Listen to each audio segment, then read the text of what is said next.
dear viewers, I would like to introduce you with two handsome guys, very funny, hilarious, yeah, and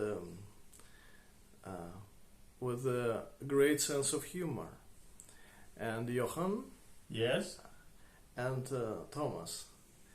And today we are going to talk about your funny life experience. Oh. Please try to remember and share. Please share your stories with the rest of the world. And yeah. It's so sarcastical, satirical, and ironical when this is put up. But hear me, we are very sarcastic and ironic guys, and our life, it's. You tell me. It's like a life of Brian. You tell me I'm cynical. No, ironical, satirical. Yeah. Huh? It's the sarcastic. It's the Generation X. Generation of the black hole. Yeah. Generation of Scandinavian socialism. Yes.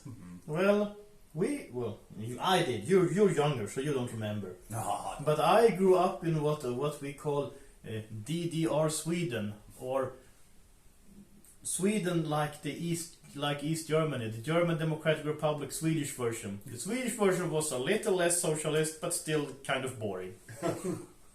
And then we had the 90s, which were great, and great. And now it's not so good anymore.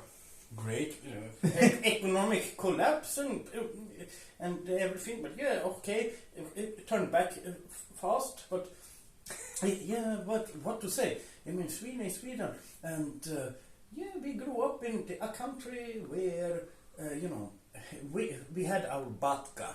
Göran Persson. Oh, him, Batka, and he was the king and the lord of the country and the party, the socialist party. Oh, he was always this 40-50%.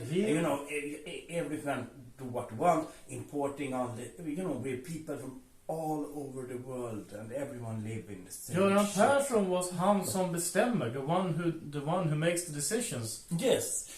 Yes, he called himself that. He would decide. Batka.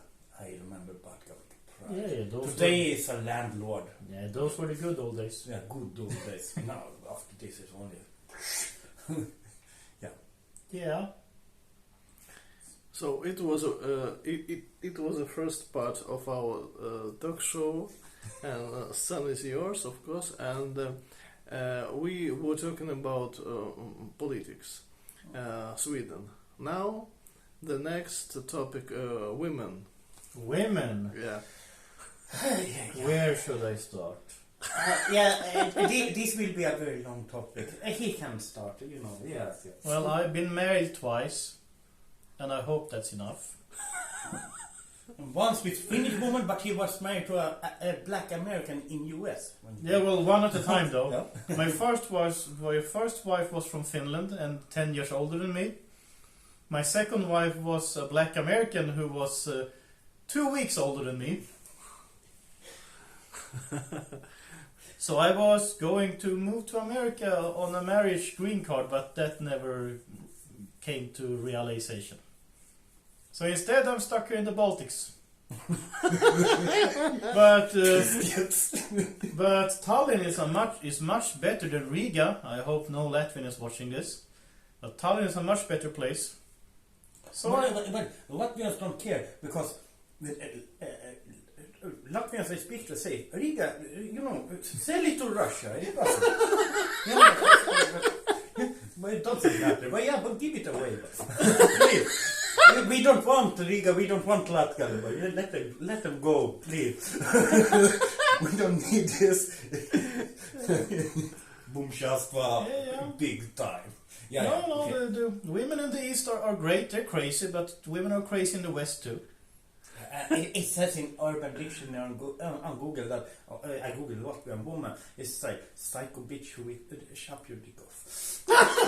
Oops. Yeah, and it is like that. Yeah, and women. What I can say? I've been living with women for 14 years.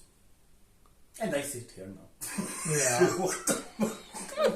Yeah, I have 2 children in Sweden, very nice daughters, of course, Anastasia and Sophie.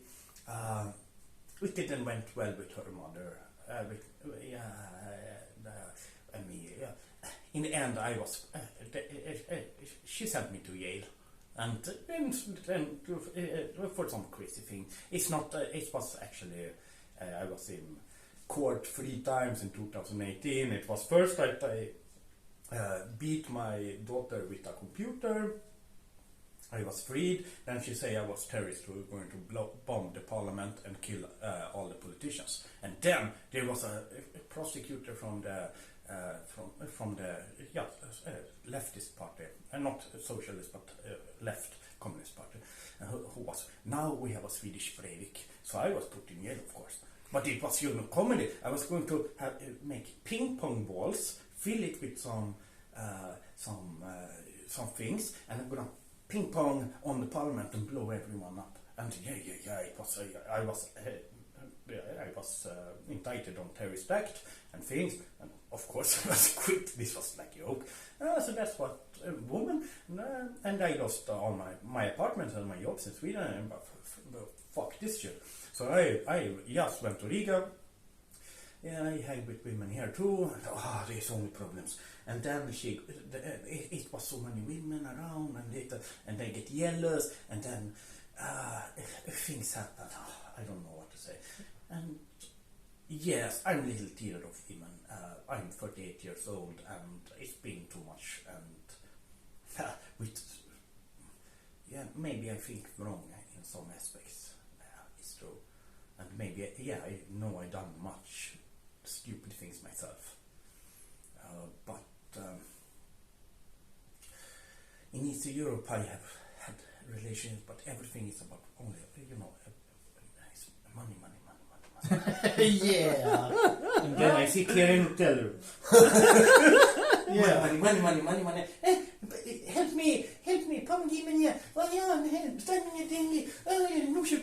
Oh, fuck yes. Oh, all the time. And jealous and, you can't go to Tallinn, Thomas, because then you will fuck all Tallinn. Well, no, I don't fuck all Tallinn. But it's always, especially from, you know.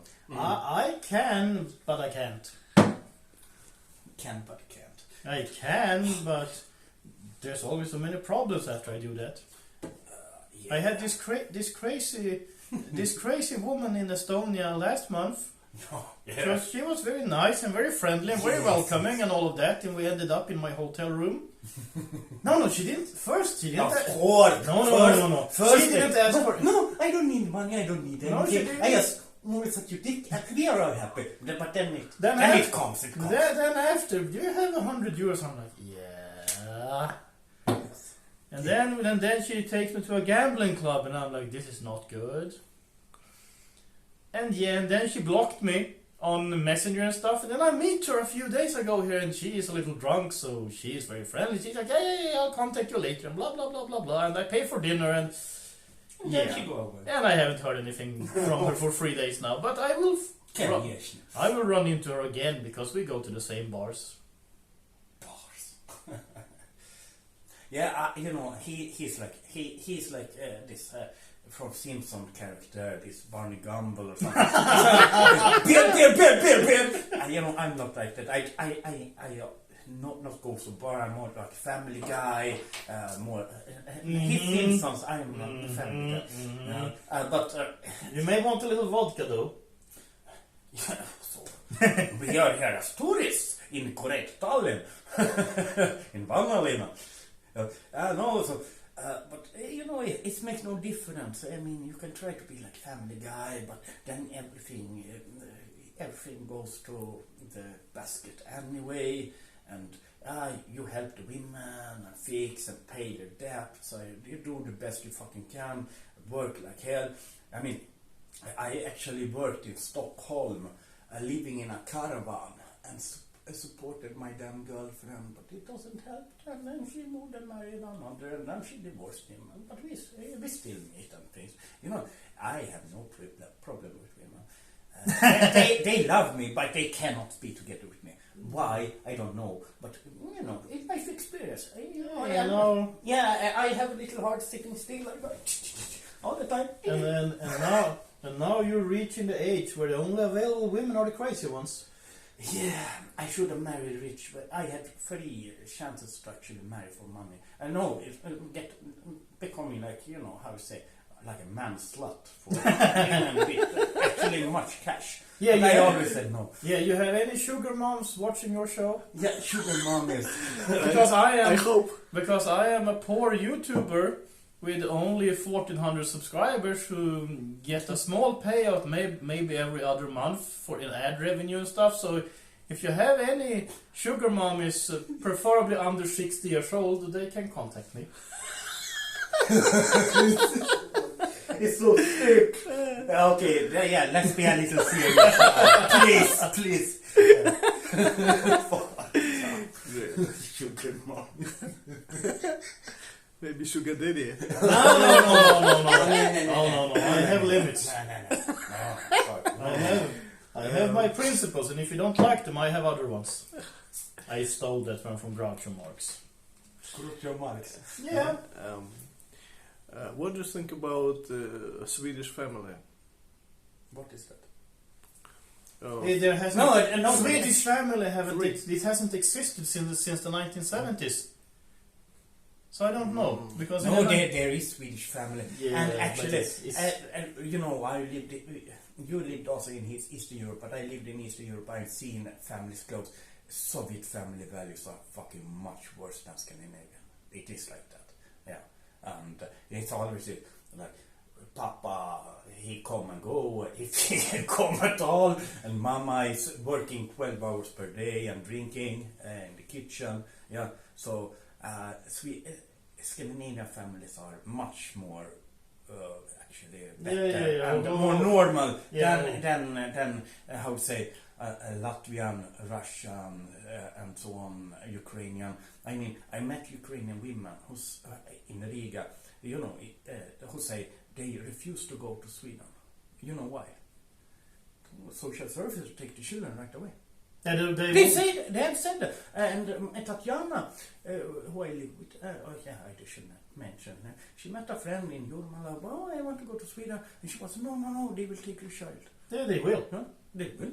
And because family values, Eastern Europe is, when I compared, Scandinavian families worked very well. And all this politically correct about Swedish families being like this liberal, homosexual values and all this. This is only bullshit, you know. It's only propaganda. Yeah, that's the media. It's not true.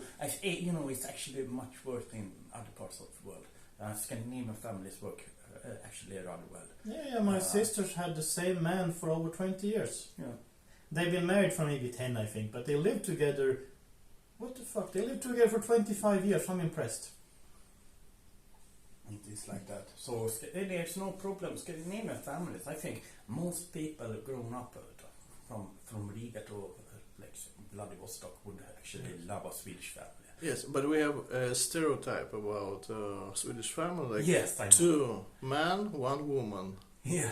Oh. Yeah, I mean there is a Scandinavian man, but it's not only Scandinavian. Finnish is the same. It's like we allow our women to like dance with some other guy. Like in Finnish karaoke bar, the women are there with their men. They allow me to dance because I'm a young guy. They allow it, but you know in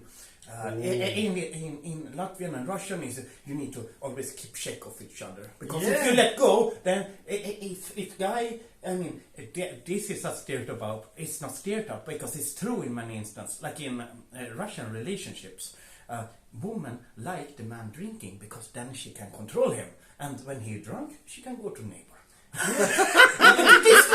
It's true. Yeah. I've seen it myself. I go to this cheap Russian bar in Riga on Friday or Saturday evening sometime, and there is this woman here, and she is drinking. I am drinking. Her husband is drinking, and she wants to dance, and I dance, and then she kisses me on the mouth, and he gets up, and he's gonna kill me. No. And I'm like, careful. If you did that with a Russian guy, he would have fucking killed you. But He this- would hit you in the face. Yeah, but this is No, but suka this blöd. is but this is a Russian. Nie turagat. Yeah, but these are Russian people.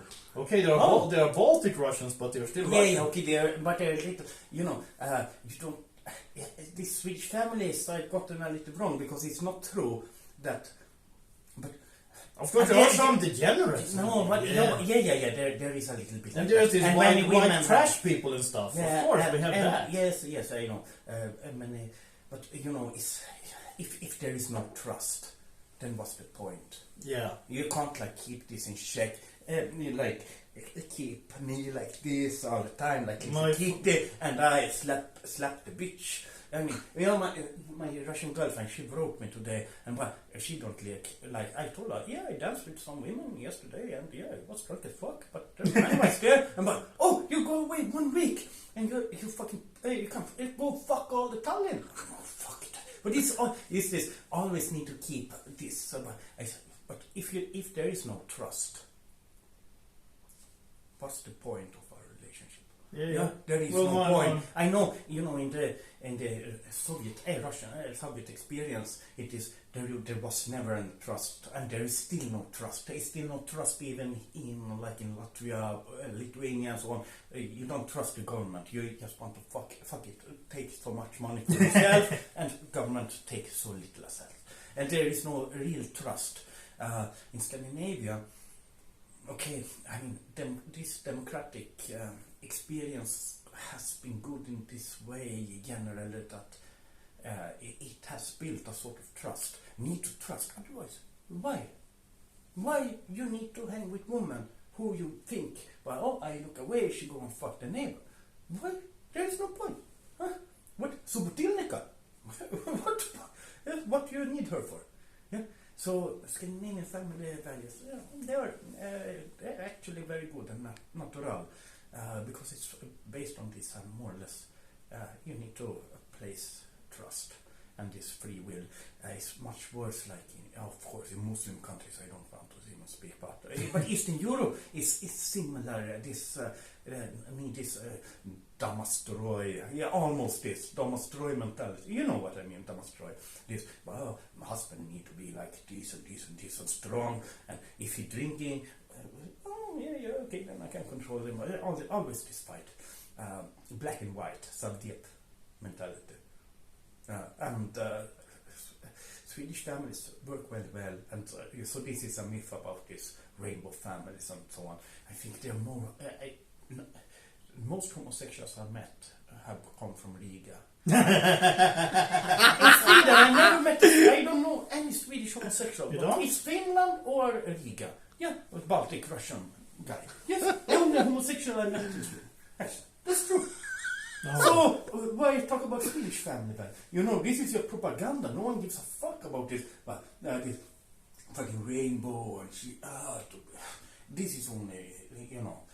And, you know, it's need to understand, like, many women become bisexual after being treated bad by men, right. Especially in Western countries. And most women who I know are bisexual in Sweden, they have been raped. Yeah, by someone. Treated bad by Swedish guy, raped by some fucking Turk or nigger. Now I can go to jail. I can. Yeah, but it is like that. So this Swedish family, this is just bullshit. We can just as well talk about like American Family Guy or Moskva or Peter family. It's no different. It's no. So this is it's a lie. Great. Third part, about yourself. What people are you? What persons are you? Oh. Well, I am Swedish originally, but I lived in the Baltics for almost 3 years now, and I make YouTube videos. And I already said I'm married twice. I have the Eastern, what do you call it, bacil. Eastern sickness. Yes, I have the Eastern sickness, which is why I been to Ukraine, I've been to Poland, I've been to Czechia. I'm not sure that even counts as the East anymore. No, it's not. It's in middle of Europe, right center. I've been to Lithuania, but that was a long, long time ago before I really got the sickness. I've been to Latvia. Now I'm in Estonia, but Estonia is kind of the West too, so that doesn't count. Yeah, they think they sort of was, you know, everything is clean and you know, when I go to Riga, I always find someone lying on the ground with vodka bottle. I haven't seen. I in 2 years in Riga, I've seen 4 dead people. Yeah, from drugs and alcohol. Yeah, and you know, for me it's sick. And sometimes every summer when I'm there, I need to call police because you know someone is dying on the ground after drinking or doing drugs. No one else calls because everywhere is walk by. Yeah. No. I found like in summer in Riga, I showing people coming here to work to Riga to work. Why show you real Riga? We work for Merkel and Yella in the summer, and this woman. 4 months pregnant or something, big belly, one flip-flop, lying dead on the street, heroin overdose. Everyone just walked by, I don't want to see it. She was not Latvian, she was maybe from Russia or Ukraine maybe, I think, you know, but it's so sad. And these fucking Savok babushki, but maybe they're, you know, this Vatnik, hit them in the face, but yeah, it is like it is, it's long. What to say? And who am I? Who are we? I don't know anyone. I know what I was. I was a family man, Orthodox Christian. I'm actually ordained priest, but yeah, I'm a very good priest today. Cheers. No Eucharist today, of course. Yeah. I took Eucharist today. He's old man. And he will go to heaven. I will burn in hell. Oh, I know I will burn in hell. No, yeah, it is bad. But it is like this. I accepted the fate. Like a Calvinist. But I still believe in something. But life is getting harder and harder and harder every decade. And so it's come to the point that what are we doing? What are we doing in life? Because it's a very good question. Because I'm the youngest one here. I'm 38 years old. He gets 45 next month. Yes. And you are 40. How? Oh, it doesn't matter. Yeah, something like that. So in our age, we have done everything already. Yeah, it is something like that. For me, I feel like I've done everything in life, more or less. So that's it. Yes. Who am I as a person? It's like I am. Yeah. And yeah, it's a little bit empty. But yeah, who knows? Is this probably some middle-age crisis?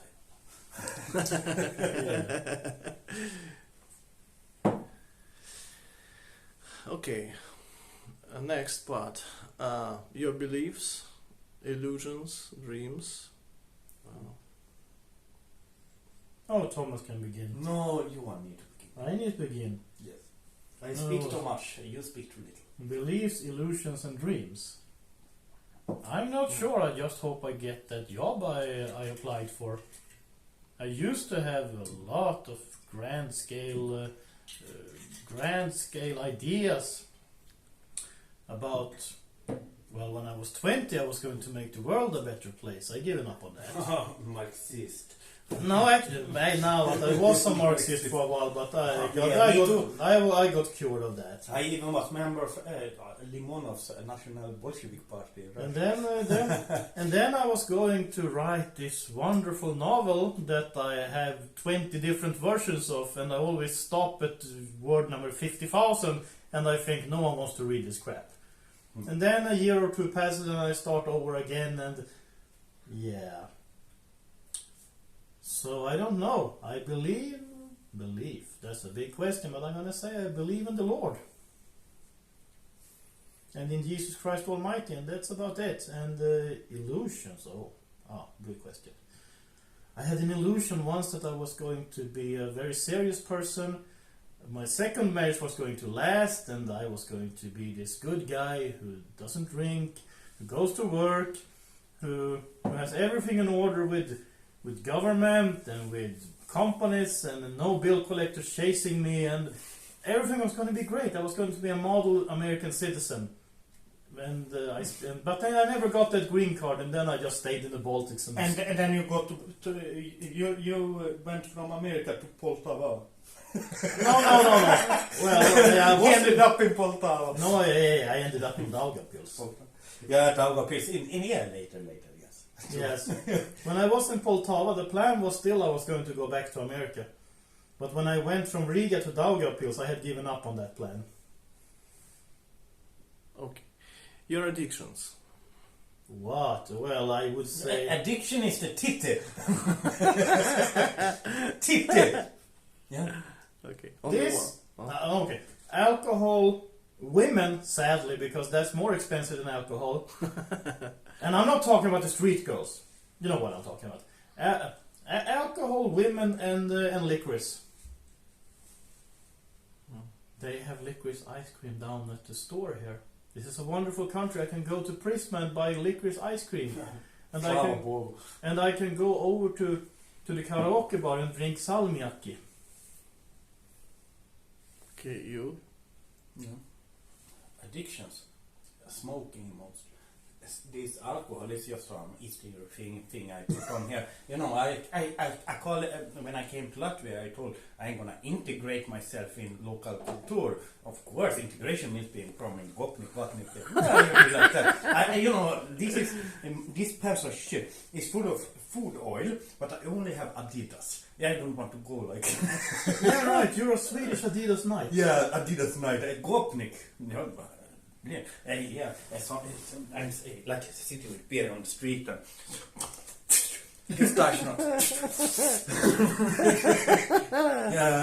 no, but no, my addiction is smoking more or less. This is not so big things. I can stay away from if I want to.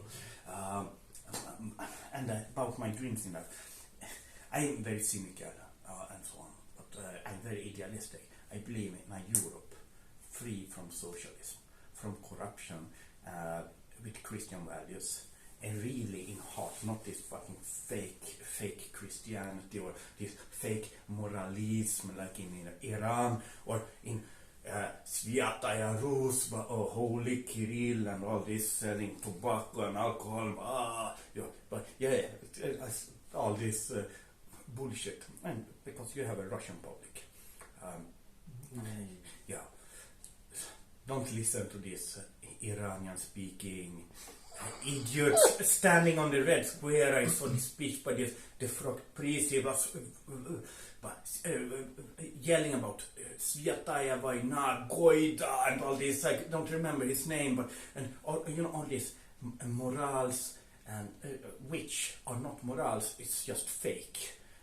Today's world is too much fake. I wanted to make more real and authentic. People need to be more real and authentic. Otherwise, there can be no real, social community. We will disintegrate, all of us. Our countries and whole world will disintegrate. We need this authentic.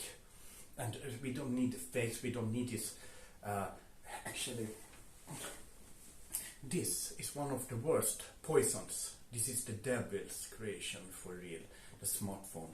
Everyone is just sitting and pushing it and getting brainwashed by it, and sitting in this pandemic for 2 years, getting sick in head and believing all kind of very sick shit.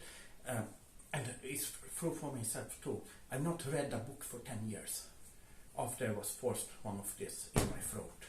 And how many people read books today? I do. There is, but you are a little special.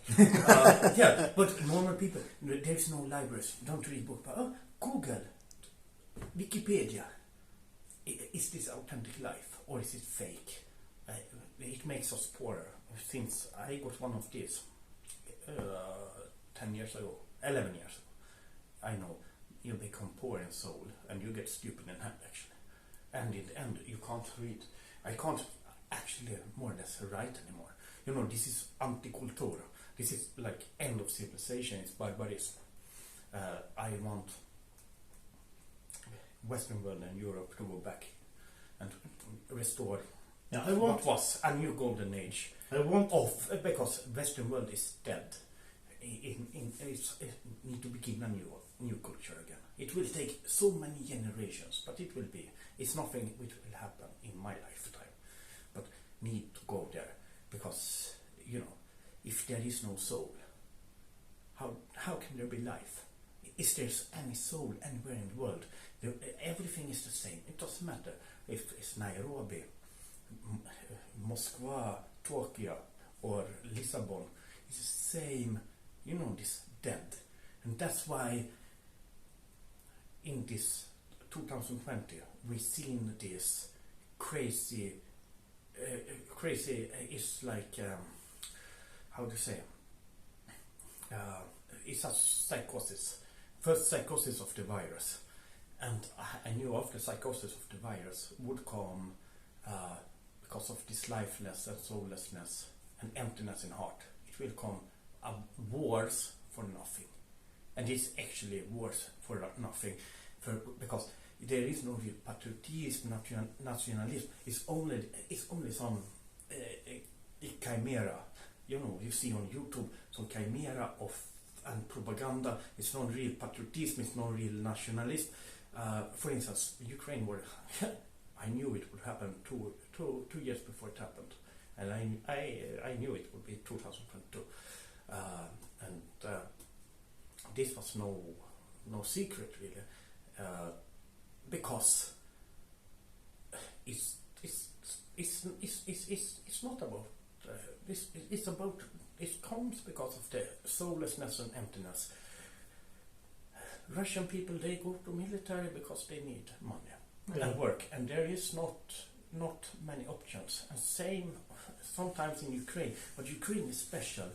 For me, it represents a sort of a soul in the world, because they really have this spirit. I mean, they have humor, they have laughter, they actually have belief in a religion, and the Western world support Ukraine because they want to be like Ukrainians. So, when talking about what I want, I want the Western world to become Ukraine. In spirit, heart, matter and blood. And then I think there is something good can be. My personal, that's no a big thing. You know, I worked with so many things. I worked for Swedbank, PostNord, Coca-Cola, everything. Work is no big deal, but society need to be renewed. And yeah. But Ukrainians want to be like Europeans. Yeah? No, to be a part of Europe. I know Russians and Russian people better than Ukrainians. I've been in Ukraine only once actually, but for me, my what I think is Ukrainians want. They don't want to be like Europe. They can go to Europe whenever they want. They are visa free, like Georgians. But they want to be Europe. When they want to be recognized as Europeans. Yes, it's an idea, but they don't want to become like Europe. They want their own. They have very different. A typical Ukrainian don't have the same values as a typical German, Sweden, or Belgian or so on. No, it's very different. It's another Europe. So when they say they want to be Europe, doesn't mean they want not military barriers, but gay pride barriers and how to say. Yeah, you understand. Yeah, this is just people in Western world make this mistake believing that Western world today means some kind of political correctness. But this is very wrong. I mean, the sacrifices Ukrainians make. I mean, all this storming positions and dying by dozens or maybe hundreds. This is not a spirit you can take from a population who believe in, how to say, leftist and liberal values. It's impossible. No, they're going to run away as soon as they spot danger. Of course, it is like that, and so it's that's why we need to become like Ukraine. Ukraine will never become like Europe. How much it happened, but we need to become like Ukraine, and this is happening slowly. But this trend, historical trend, it takes time to see, but it will be seen in a few years. And we see it already in Eastern Europe. It's slowly going this way. It's not going the way of the, Francis Fukuyama, he wrote a book, I read it 20 years ago, End of History. And The Last Man, he said that liberal democracy is the final destination of history. Like some Hegelian. I can say this, and this I can say with certainty, and future history will prove me right. Liberal democracy died on March 13, 2020 in Europe. Why? Why that day? Because that's when they did begin this global shutdown. The lockdowns. Yeah, and then I knew. Now it's over because liberalism and democracy. They don't hang together. Liberalism is a total different mental mindset than democratism. When they combine together, liberal democracy becomes, socialism, a sort of very negative collectivistic socialist. Because democracy and liberals never hang together. The original liberals, 150 years ago, they were anti-democrats. Yes. And Democrats, it was the socialists. When they married together, I understood this is not the end point of history. One day it will come when it breaks down. And with the corona and the restrictions and these hard lockdowns, here in Estonia it was fine. In Sweden they couldn't do that. I know why. But in Latvia, Lithuania, like in Lithuania, 6 months you were not allowed to leave your rayon. Yeah. And I understood they took this from China, and China took this from Stalin. This Holodomor, this regional lockdowns they did. It's the same. Okay, this is the return of history. And now with the war, we have the total return of history. Everyone need to choose now. Want to continue as before, or go into something new. And the new means going back.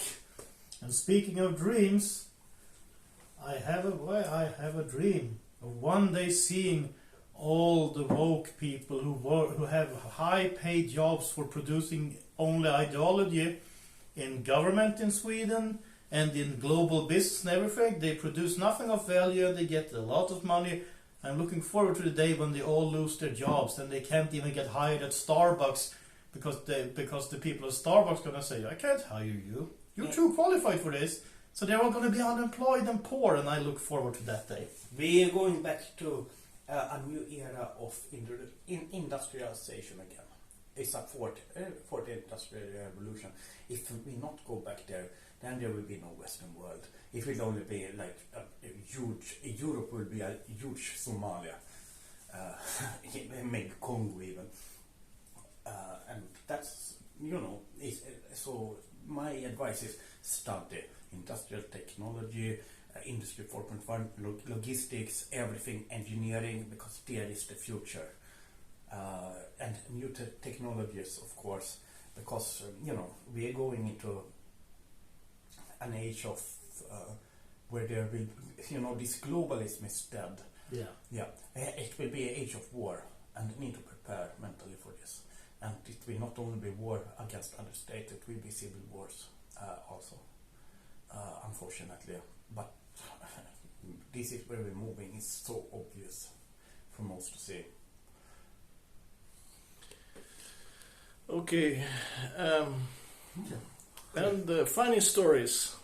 Funny stories. Funny stories. The Johan. funniest stories which happened in your life. It is my life.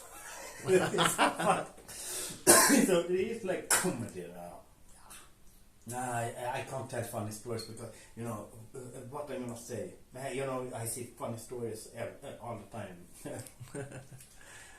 But if you are so laid back and like put life like this, then everything is a funny story. But Johan, you maybe have something. I don't know. I'm completely blank when you ask me like that.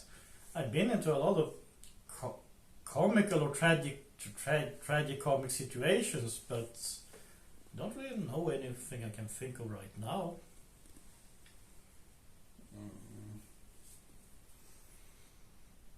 No, Do you like anecdotes? anecdotes. No. Yeah, a little bit, but I don't memorize so much actually. But I heard many anecdotes, of course.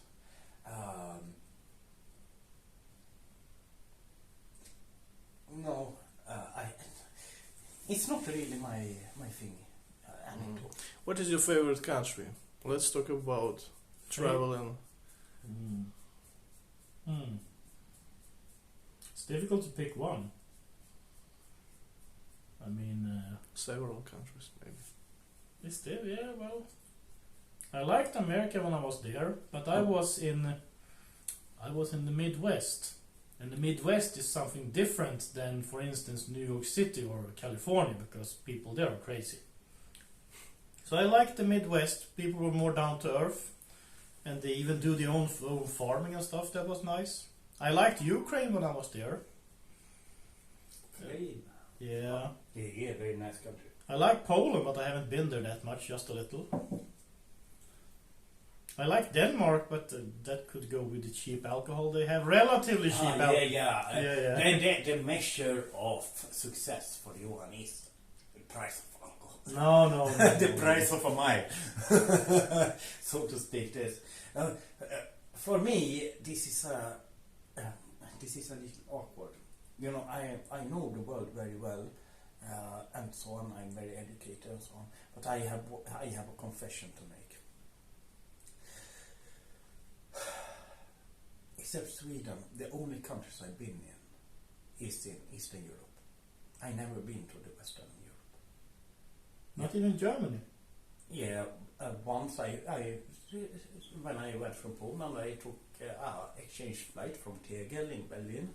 So I was there for 30 minutes. And that's all I've been in Western Europe. Otherwise, this only country I've been in is like Finland, Latvia, Estonia, Lithuania, Ukraine, Russian Federation, Bulgaria, Hungary, and Irvis. You have the Eastern sickness. Yeah, so Western Europe doesn't train me much. I never need to travel there. When I was, and I'm not a tourist guy. I can't say any country is better. I should say this kingdom of heaven. Yeah, of course. Yeah, that's. Yeah, when I was in Kiev in 2019, and I got myself a favorite place to go. And I was there one day, and I was standing at the counter drinking beer, and then I hear behind Of course you're drinking beer. Yeah. The girls who worked there, they all looked very nice. They were 20, 25 something, and they wore their short pants and the shirts, and they all looked very nice. Yes, of course. That's why I was there. and behind my back, I hear someone speaking English. So I turn around and I introduce myself and start talking to this guy, and this guy was some Scottish guy who had a Norwegian mother. So then we start speaking Norwegian with each other, and then some Danish guy comes along, and this Danish guy, who is a reporter, he lives in Denmark now. Then he tells me, Johan, you need to go to America. You should not stay in the East, because East is just for people who have this special Eastern sickness. Not for you. And I'm like, yeah, but I think I've caught the virus of East now. Yeah, maybe, but I understand what you mean by this Easter sickness. I have it because, you know, in Sweden, working class people who don't, and people, my mother is from Finland, so when young I only had half Finnish friends, and then, you know, like coming from working class, then I only hang with other Eastern Europeans who are, you know, white immigrants but not Scandinavian. Everyone lived together in Sketo, and then I know Latvians, Russians, Lithuanians, Ukrainians, Polish, and so on. Yeah, and it's normal, so to speak. And yeah, but regarding the rest, I mean, I don't know, Kiev, when I was there, okay, it was many years ago now, but it was yeah, right after Euromaidan. Yeah, I was just there with a friend who is not my friend anymore. They had an IT office there for programming, of course. So I lived in Hotel Ukraine. It was still this bullet hole in window from this, you know, it's nothing to, you know, the executing people there on the Maidan. And it's hot as hell. You know, it was first time I experienced, how do you say this, they in Sweden call it Rysssommar, Russian summer when it's hot as, yeah. I had that weather in Daugavpils for one summer. One summer? Where the hell you was in June and July? You mean, you know, I was just sweating. Oh, you mean in Riga this year? Yes, same. Yeah, it was kind of hot 30 too. degrees, But Daugavpils last year no was wind worse. for 2 months, 30 degrees, not cloud, not rain, anything. You know, it's just, I couldn't open the window because it was this Cherchene, you know, hornets flying in big as hell. But no way. So, yeah, all these mutant wasps over yes, yeah, there was. And in Ukraine there was also these big hornets, this Cherchen, in Russian, Chechen, I think. Yeah, Chechen. Chechen, yeah, Chechen. And you know, yeah.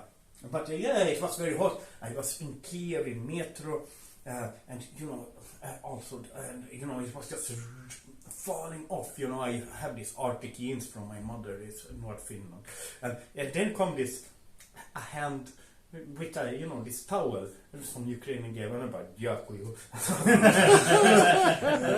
But yeah. No, I didn't see much of it. Yeah, we went to the Polkasov base, of course, in Swedish, but that's all. Yeah, but nothing special. Yeah, Ukraine is good country. I want to go there.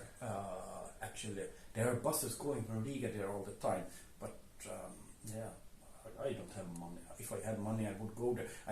In February, I asked friends. I contacted one guy to contact, you know, other contacts if they needed help. You know, I wanted to go there and fucking fight. But he said, "But Thomas, we don't need people. We only need prayers and weapons. We have all the people we need." And